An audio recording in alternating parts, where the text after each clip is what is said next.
Ce qui on dit ce n'est pas bon, toi tu penses que c'est bon pour toi là. Vas-y seulement frère.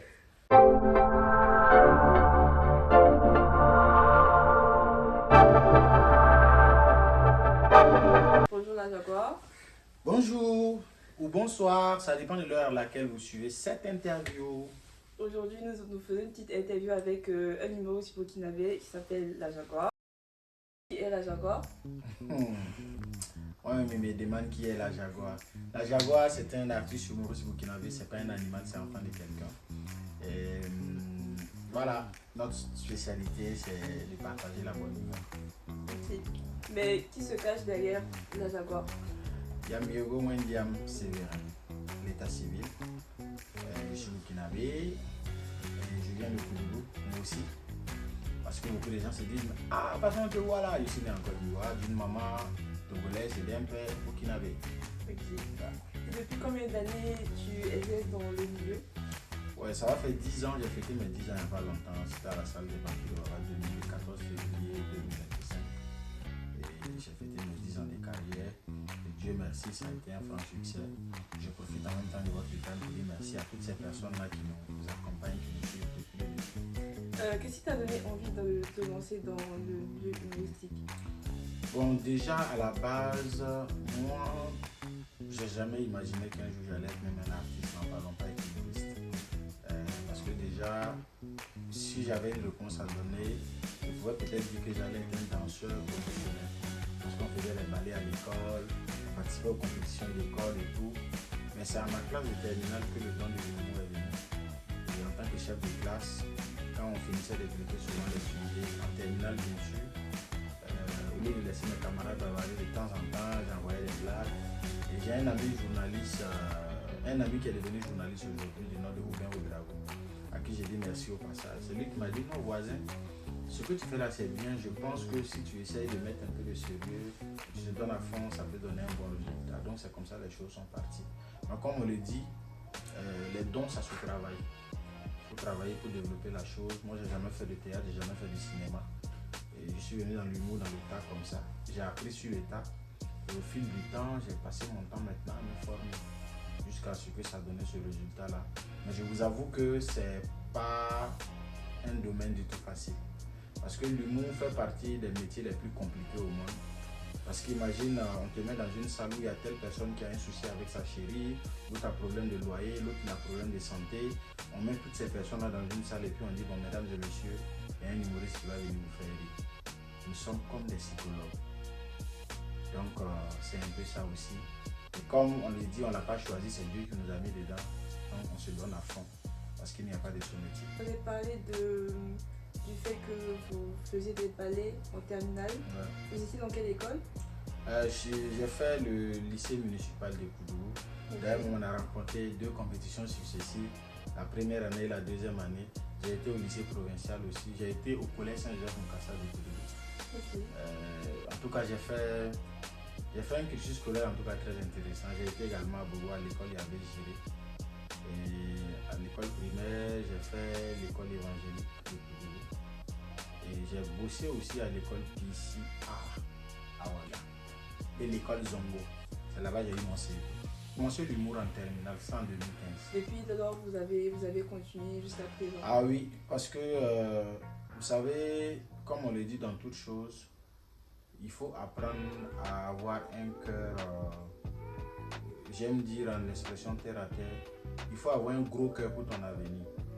Quand je dis un gros cœur, ça ne sert à rien de vouloir montrer à quelqu'un que toi tu peux faire telle chose. Ton gros cœur là, mets ça dans ton travail. Parce que quel qu'en soit ce que tu feras comme boulot, il y aura toujours des personnes qui vont être là à te démotiver. Avec beaucoup de respect que j'ai pour mes frères burkinabés. Vous savez que la plupart du temps au Burkina, les jeunes ne se croient pas en eux. Mais en réalité, ce n'est pas de notre faute. C'est parce qu'à la base, même côté éducation, on ne nous met pas en confiance. On te fait comprendre que la seule chose qui peut te faire réussir, c'est l'école. L'école, je dirais que c'est comme des pliés de la vie pour ne pas que tu sois analphabète au 21e siècle. Ça ne veut pas dire que si tu as un 2SS ou un doctorat, tu vas forcément réussir dans la vie, non. Nous voyons des gens qui ramassent du sable, d'autres même qui vendent au marché des sachets. Mais ils emploient des gens qui ont un 2A ou bien un doctorat. Tout est une question de vouloir et de pouvoir. Donc les choses sont parties de là comme ça. Et j'ai élaboré un planning sur 15 ans, 2015-2030. Je crois que j'ai élaboré cela dans un de mes cahiers de 300 pages que j'ai acheté suite à une frustration que j'ai vécue quand je rentrais de l'école le 7 mars 2015. Et quand la situation s'est produite, je n'ai pas du tout réagi. Mais le même soir, quand je suis rentré, c'est comme quelqu'un qui était en face d'un miroir. Je me suis parlé à moi-même. Je me suis dit, à partir d'aujourd'hui, voici le genre de personne que je veux qu'on retienne. Voici le genre d'artiste humoriste que je veux être. Voici le type d'image que je voudrais qu'on retienne de moi. Donc c'est comme ça les choses ont commencé petit à petit. J'ai tracé ma route. Je ne dirais pas que je suis arrivé, mais quand je regarde, je me retourne pour regarder dans le rétroviseur. En toute sincérité, je ne fais que rendre grâce à Dieu. Parce que pour un jeune qui vient de la province, avec les exploits que j'ai eu à faire, et même si on n'est pas habitué qu'on vienne nous dire félicitations, je me félicite moi-même avec beaucoup d'humilité. Et donc, c'est un peu ça. Comment te viennent ces idées pour tes vidéos? Bon, je dirais que je vais profiter en même temps de là pour clarifier les choses. Il y a une différence entre un humoriste et un comédien. Ah bon? Un humoriste, un comédien, c'est un acteur de cinéma et de théâtre. Un très bon comédien n'est pas forcément un humoriste. Okay. Un humoriste, c'est quelqu'un qui peut prendre le micro, s'arrêter, comme le stand-up, va te dire des choses, tu vas rire, mais il n'est pas forcément un comédien. Comme je l'ai dit, tu peux prendre par exemple un acteur de théâtre qui est excellent. Quand vous regardez souvent les films, il y a des acteurs, ils sont bons dans le film. Mais quand tu l'enlèves dans le scénario, tu le déposes, tu lui donnes un micro, il ne peut pas te faire rire. Pourtant, un humoriste, lui, il n'a pas besoin forcément d'un scénario. Il y a le raisonnement logique qui est là. Et puis, il envoie des blagues. Mais un bon humoriste n'est pas forcément un bon comédien aussi. C'est comme dans l'armée, il y a une différence entre policier, gendarme et puis douanier. Mais il faut être à l'intérieur pour comprendre tous ces aspects-là. Voilà, parce que souvent les gens confondent. Ah oui, j'ai regardé tes vidéos. Un web humoriste, c'est quelqu'un qui fait des vidéos comiques sur le net. Et un humoriste, c'est celui qui joue sur la scène.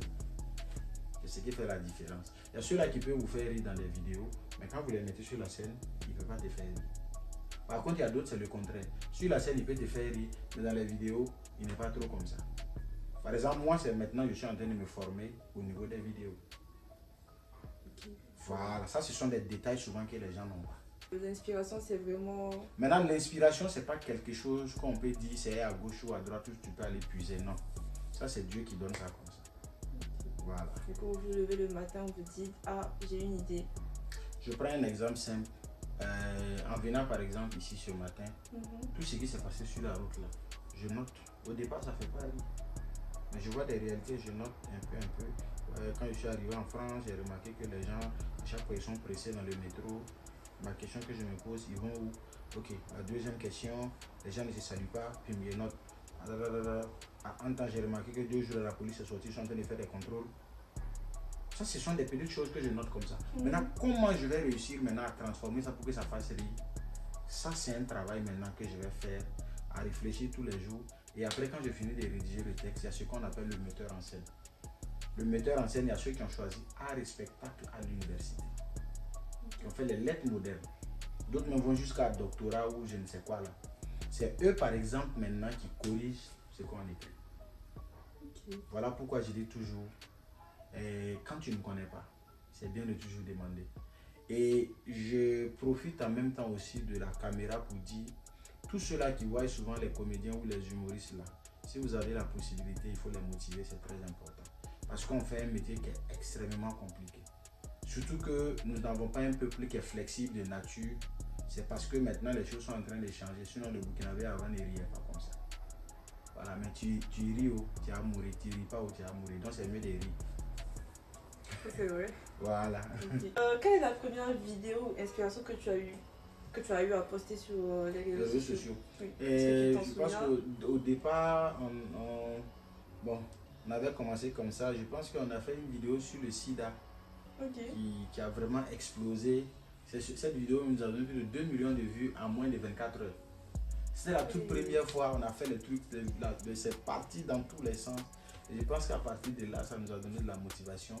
Et on a fait également une vidéo sur l'empoisonnement, puisqu'on touche vraiment à des thématiques où ça peut également éveiller des consciences. Ok. Voilà, ça c'est côté vidéo. Maintenant pour l'humour, je dirais que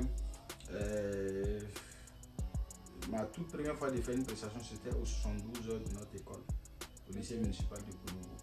Voilà, où j'ai parlé un peu des réalités des élèves, j'ai expliqué un peu, quand tu vois les filles par exemple qui viennent à l'école, elles ont un sac au dos, et puis au niveau du sac au dos, il y a d'autres qui attachent des petites poupées comme ça. Je donnais des significations en fait à toutes ces choses-là.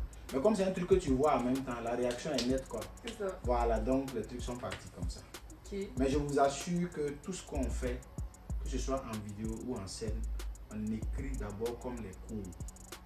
On bosse comme les cours, comme les modules. On bosse comme ça. On répète pendant des heures avant de produire ça devant les gens. Être humoriste, c'est être un acteur en fait. Voilà. Être un humoriste en vrai, il faut avoir un bagage. C'est plus facile pour quelqu'un qui est intelligent d'être bête. Mais difficile pour quelqu'un qui est bête d'être intelligent. Je pense que j'ai tout dit en un mot. Exactement. Voilà. Ok. Quelle est la vidéo la plus dure que vous ayez eu à tourner? Chez nous, là, il n'y a pas de petites vidéos. Hein. Tant qu'il y a une réalisation à faire, parce que c'est de l'énergie. Voilà, donc à chaque fois, c'est le même tonus qu'on donne. Quoi. Nous ne considérons pas un scénario plus faible ou bien plus fort. Tant que ça vient de l'esprit seulement, on traite ça sur le même pied d'égalité. Quelle est la personne la plus connue que tu aies rencontrée ou avec laquelle tu aies travaillé jusqu'à présent? Ah, il y en a beaucoup. Hein.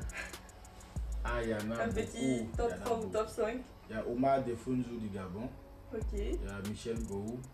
Il y a le vieux Père Babouanga, Génération 2000, Gombo.com, Moussa Petit Sergent. Parce que, comme je l'ai dit, moi je viens de la province.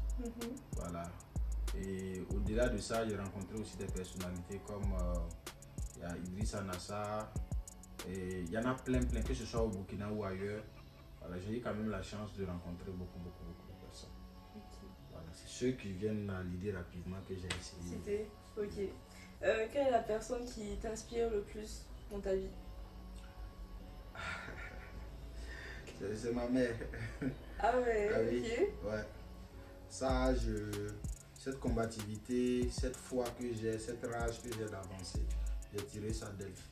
Donc, la toute première motivation, c'est elle. Okay. Je trouve que l'humour a un rôle social aujourd'hui. Bien sûr.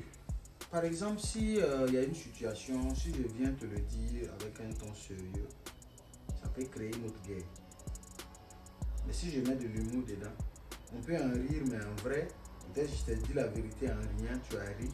Mais en même temps aussi, si tu es une personne fair play, le message va passer facilement. Quand je prends l'exemple sur la crise ivoirienne en 2010, les humoristes ont été pour la résolution de la crise en Côte d'Ivoire.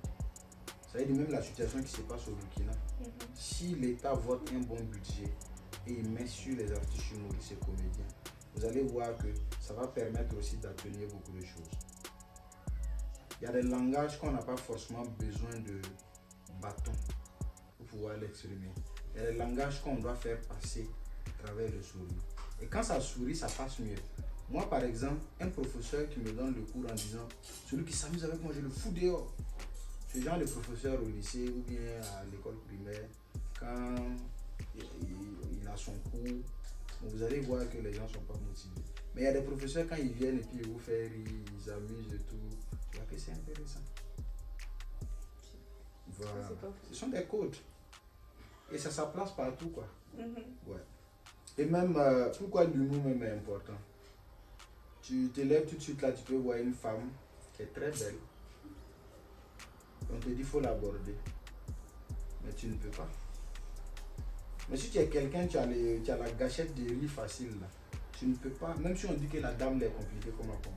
Il suffit seulement, tu marches, tu dépasses la dame, tu dis, excusez-moi. Ce que je voudrais vous dire, c'est très important pour vous. Vous êtes une très belle femme. Est-ce que tu vois? Pourtant, elle pensait que tu voulais parler d'autre chose. Exactement. Elle dit, bon, c'est à cause de votre beauté que je suis calé comme ça. Elle va commencer à rire. Et si c'est une personne peut-être qui a un peu de temps, vous allez commencer à échanger. Maintenant, imagine si je viens avec un ton plus dur. Bonjour madame, excusez-moi, je peux avoir votre numéro. Il n'y a pas de charisme, il n'y a rien. Voilà, c'est comme ça. Ok. C'est vrai que. Non, mais j'ai pas dit aux gens que. Voilà. Parce qu'il y a des gens qui vont dire, ah, ok, non, c'est. Ah, Ah, c'est mais une c'est parenthèse. ça des codes. Ouais, non, mais c'est une parenthèse. Ok. C'est une parenthèse. Ok. Ouais. Qu'est-ce que vous faites en dehors du personnage, la Jaguar? Je suis président de l'association Les Vagabonds de l'assainissement, qui est une association de bénévolat qui existe depuis 2020 et plus de 779 bénévoles qui évoluent dans le domaine du développement durable, sensibilisation, éveil des consciences et sensibilisation sur le réchauffement climatique, les comportements qu'on doit avoir pour pouvoir avoir un bon cadre de vie et tout. Et depuis 4 ans, nous avons signé un partenariat avec l'école agricole de Toulouse via France Volontaire, où on fait partie des volontaires chaque année qui partent se former en apiculture, en élevage, en jardinage. Et tu fais une année et puis tu reviens au Burkina t'installer. Voilà. Et d'où nous avons lancé le projet 8 milliards de plans pour sauver la planète, qui a été initié en 2024. Et la deuxième édition, c'est cette année encore, le 15 août. Ok. Il y a un événement, ici il y a une date à retenir, un événement où on peut vous voir, ce serait cet événement-là, voilà. Prochainement au Burkina Avec Faso. l'activité des associations, de l'association. D'accord. S'il y avait un plat, on te dit ce plat-là, tu dois manger ce plat toute ta vie, ce serait quel plat? Benga, ça choque même pas. Le benga? Ouais. Ok. Tu sais, il y a quelque chose que les gens doivent comprendre. Et nous n'avons pas vécu forcément les mêmes enfants en France plutôt, les mêmes réalités et tout. Voilà. Moi, le repas qui me considère le plus, c'est ça. Et comme je l'ai dit, l'homme doit avoir des petits codes dans sa propre vie qui lui donnent de la motivation. À chaque fois que je me retrouve devant un plat de benga, ça me rappelle quelque chose. Parce que nous, on n'a pas eu cette chance-là où, dès que tu te lèves, ah, maman, il n'aime pas ça, et puis on a dit non, tiens, faut faire, tu vas voir. Quand ils vont charger comme ça, là, ça va sortir vers 4 heures là-bas. Par contre, il y a d'autres, dès qu'ils commencent à pleurer seulement là, toi là, on va te punir, on t'envoie en France ou aux États-Unis. C'est pas la même chose. Ah non, c'est pas la même chose. Donc moi, c'est benga là, j'aime. Si toi tu aimes ta pizza ou bien quoi, ça c'est toi. Okay. Voilà. Okay. Quelle est la chose la plus folle que tu aies faite dans ta vie? La plus folle? Vraiment, la dinguerie. Enfin, ça on va dire que tu as fait une dinguerie dans ta vie. Bon, dinguerie dans ma vie, c'est ce que je suis en train de faire actuellement. En 2023, j'ai fait 17 pays. Et cette année 2025, je suis en train de faire 37 pays. Et moi, dans ma tête, c'est pas les histoires de non, Burkina Faso, ça les regarde. Comme je l'ai dit, c'est une philosophie, c'est un combat. Et j'ai compris quelque chose depuis longtemps. Ceux qui arrivent à faire des choses ne sont pas mieux que nous. Et comme je l'ai dit, cette éducation, je l'ai tirée de ma mère. Si on te dit va soulever un conteneur, ne dis pas que c'est lourd, va essayer d'abord. Maintenant, au moins, si on t'a vu essayer, il se pourrait même que le conteneur que tu vois, ce n'est pas en fer. Et tu fais comme ça se soulève. Et puis on dit waouh, quel exploit. C'est parce que tu as essayé. Est-ce que les autres nationalités qui arrivent à voyager, ils sont mieux que nous? C'est les humains, non? Ils respirent, ils partent aux toilettes comme nous. Ça veut dire que si on donne du sien et puis on se donne de la force, on s'accompagne, ça va se faire. Mais tout ça, c'est une question d'organisation et de planning.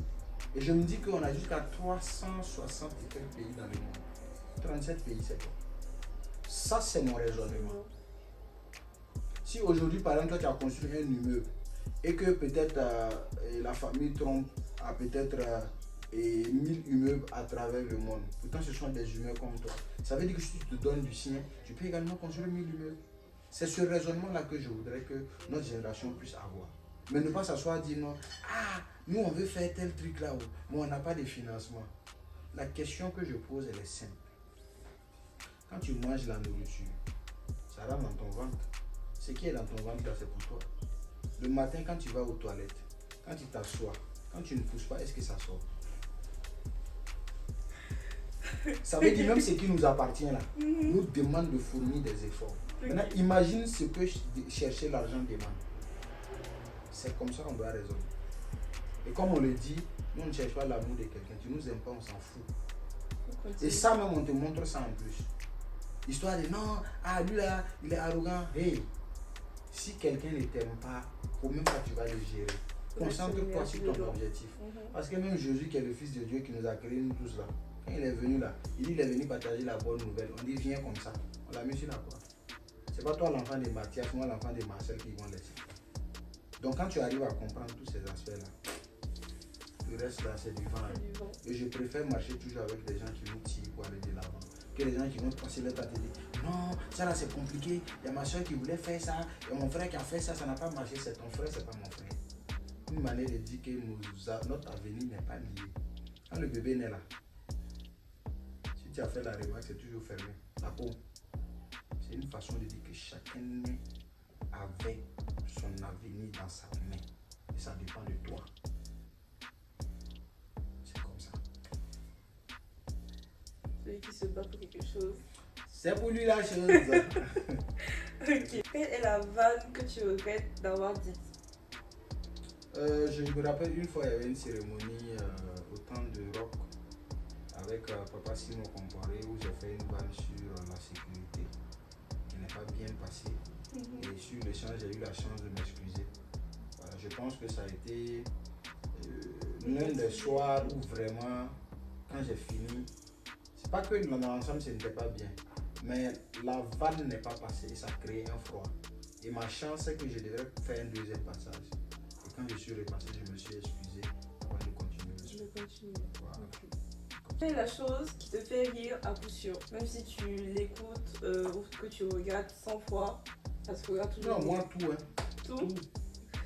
Parce que moi je prends toujours la vie du bon côté. Voilà. Même quand je suis face à une difficulté, je pleure. Quand je finis de pleurer, je me lève et puis on s'en va encore. La vie continue. Oui. Oui. Ok. Quel conseil tu donnerais à ceux qui veulent se lancer dans le contenu? Ouais, je dirais que c'est une très bonne chose. Je pense que le monde est en train d'évoluer et puis il faut suivre aussi l'évolution du monde. Voilà, ne pas rester dans un seul côté. Quand tu as la possibilité d'apprendre d'autres choses, tu apprends. Voilà, nous-mêmes, quand nous essayons de voyager, c'est parce qu'on veut connaître, on veut comprendre d'autres choses qu'on sort. Voilà, donc moi je donne la motivation à tous ces jeunes plutôt, que ce soit des filles ou bien des garçons qui veulent se lancer dans le domaine de la création de contenu, de foncer à fond. Parce que je pense que l'avenir c'est le digital. Okay. Et quel message tu donnerais à tes petits frères et petites sœurs? Le message que j'ai à leur donner, il ne faut pas ils vont se battre, ils n'ont qu'à dormir. Voilà, il ne faut même pas que vous allez vous battre. Dormez. Si par exemple tu rêves d'avoir un mariage de rêve, dors, ça va venir te trouver. Si tu rêves de devenir un docteur, il faut dormir, tu seras docteur. Si tu rêves de voyager ou bien de devenir pilote, frère, ma soeur, dors. Ah, ils vont prendre son premier degré, hein? Dormir. Non, c'est du second degré. Ne vous battez pas même, dormez. Si par exemple tu sens que la vie est compliquée, tu vas abandonne. Laisse tomber carrément. Et, voilà. et celui qui se bat pour quelque chose? Celui qui se bat pour quelque chose, lui quand il va se battre pour sa chose, là, forcément ça va prendre. Mais toi, tu penses que la vie est compliquée, laisse tomber. Ceux qui veulent vivre là, ils vont vivre. Par exemple, tu es en train d'aller à l'école, tu sens que l'école est compliquée, laisse l'école là. Tu es en train de faire un travail, tu sens que là c'est serré, laisse tomber mon frère. Quand ça va te chauffer, tu vas te réveiller. Voilà. Non, juste pour dire, hein, il faut savoir que le monde d'aujourd'hui là, il faut vraiment prier Dieu, trouver sa route et puis se battre, se donner à fond. Surtout, il y a 3 choses.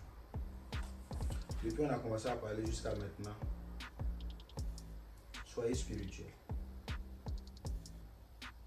Ayez la foi. Et travaillez beaucoup. Ce sont les 3 points. Être spirituel, je ne suis pas assis avec une grosse croix. Je ne ressens même pas à quelqu'un qui prie. Dieu aime les gens comme ça. Parce que le diable n'est pas vilain.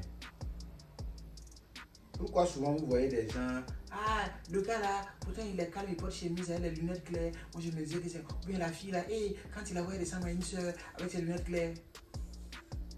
C'est parce qu'on pense que ce qui est bien est beau. Pourtant non. Le mal aussi est beau. Ce que je suis en train de dire, ceux qui vont bien analyser mes propos vont mieux comprendre. Je veux juste dire seulement, soyez spirituels, ayez la foi et travaillez beaucoup. C'est tout ce que j'ai à dire. Et après aussi, chacun est libre. Hein. Tu penses que on dit fumer de drogue, c'est pas bon. Toi, tu penses que si tu fumes pas, tu n'es pas à l'aise. Frère, fume. Si on dit non, voler, ce n'est pas intéressant. Toi, tu dis, moi il ne peut pas travailler, vole. Voilà, parce que quand par exemple tu fumes et puis ça pète, on t'envoie à Yalgado dans les coins de désintoxication là. C'est pour ça qu'ils ont construit ce genre de coins là. Parce qu'il faut des gens pour fumer, pourquoi on les envoie là-bas? Quand on dit gens voler n'est pas bon, toi tu trouves que quand tu voles pas, tu n'es pas à l'aise. Vole, quand on te prend, on t'envoie où? À la Mako, non? C'est ça. Ça veut dire chaque chose qu'on a créée dans la société là, ça a de l'importance. Okay. Donc, toi, si tu penses que voler c'est bon pour toi, faut voler. Fumer c'est bon pour toi, faut fumer.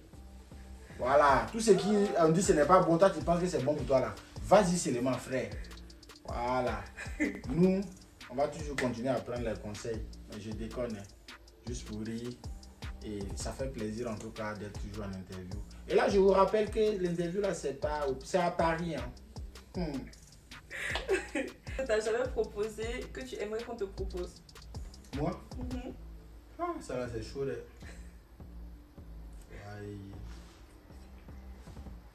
Imaginez, je suis assis comme ça, on dit non que Donald Trump qui m'a appelé, il est revenu, on se voit 2-3 minutes. C'est quelque chose. Hein? Ah, ok. Ouais. En tout cas, il atteint ça. Du coup, il y a toute une liste de choses en tout cas. Ouais, que je pourrais quand même dérouler là-bas. Tu disais que tu avais un plan de vie pour 15 ans. Du coup, je suppose. Plan de carrière. De carrière, ok, pour 15 ans. Du coup, je suppose qu'il te laisse 5 ans. Ouais. 5 ans, où est-ce que tu te vois? Dans 5 ans, en fait, c'est de pouvoir vraiment atteindre les objectifs que j'ai toujours voulu en étant artiste. Ok. Voilà, c'est pour ça que je me suis donné une période de 15 ans, y compris les difficultés, comment comprendre le système, avant de pouvoir bien maintenant m'asseoir. Okay. Voilà, et je pense que ce programme, il n'est pas seulement que artistique, mais il est vital aussi. Parce que ça m'a permis d'être rigoureux d'abord sur ma personne. Ça m'a permis de pouvoir avoir des objectifs à court et à long terme.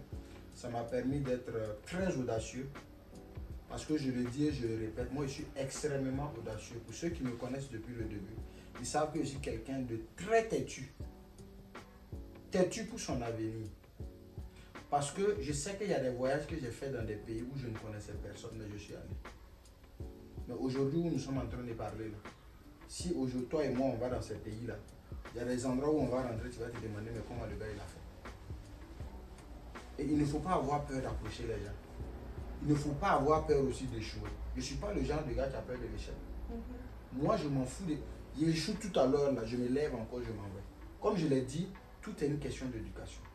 Moi, je ne regarde pas la société pour dire non, ah, si c'est comme ça, les gens vont se moquer. Ils n'ont qu'à se moquer. Quand ils vont finir là, ils vont voir le résultat après. Donc, il y a tout ça en fait qui a réveillé cette chose-là dans ma tête. Je prends un exemple simple. Depuis 2015, j'avais déjà écrit que je vais faire à l'université de Koudougou, le CNASA. Je parle des salles de spectacle. Okay. Et c'est Canal Olympia, salle des banquiers. Même le palais des sports et puis le stade, j'avais mis ça dans mon programme. Mais c'est après tout ce qui s'est passé, les conditions et tout, qui m'ont amené à ramener la chose à la salle des banquiers. Sinon, normalement, mes 10 ans, je devais faire ça au stade municipal. D'accord.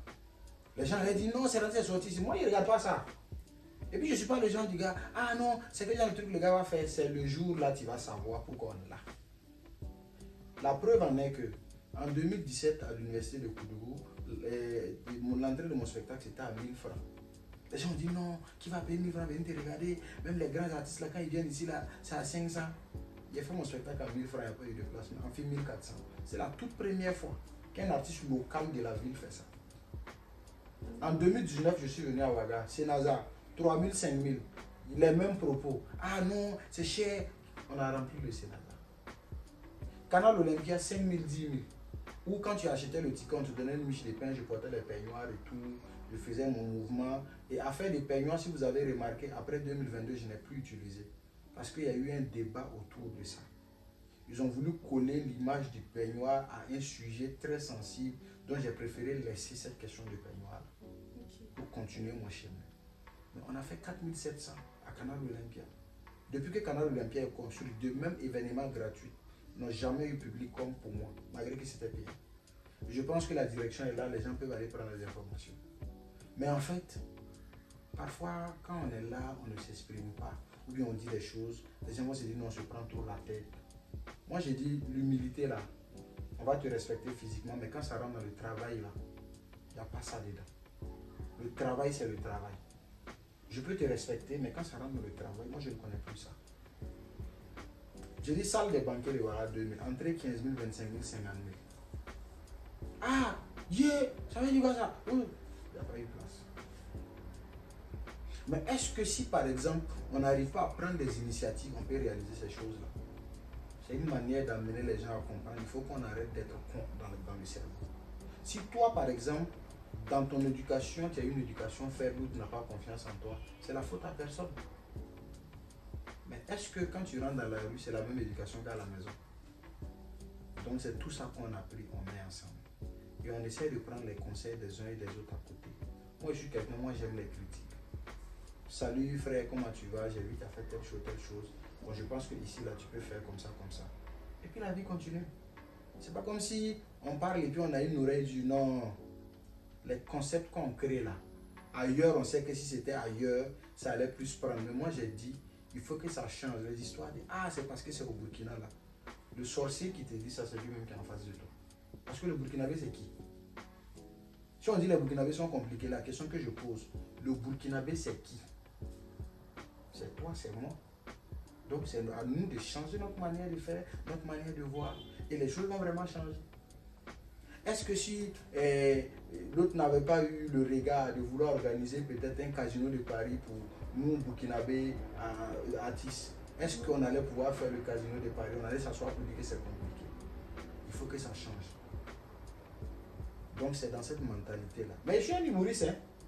C'est vrai que le raisonnement, parfois, les gens quand ils nous voient comme on fait des trucs bêtes, ils se disent que c'est pas des trucs bêtes. On dit ça juste pour s'amuser. Mais en vrai, le cerveau là travaille. Voilà. Donc c'est un peu ça, quoi. En tout cas, c'est très inspirant. Mais on n'a encore rien fait parce que demain sera meilleur. Ça c'est le slogan. Comme on le dit, il n'y a jamais d'erreur, ce sont que des leçons. En tout cas, je pense qu'on a fait le tour des questions.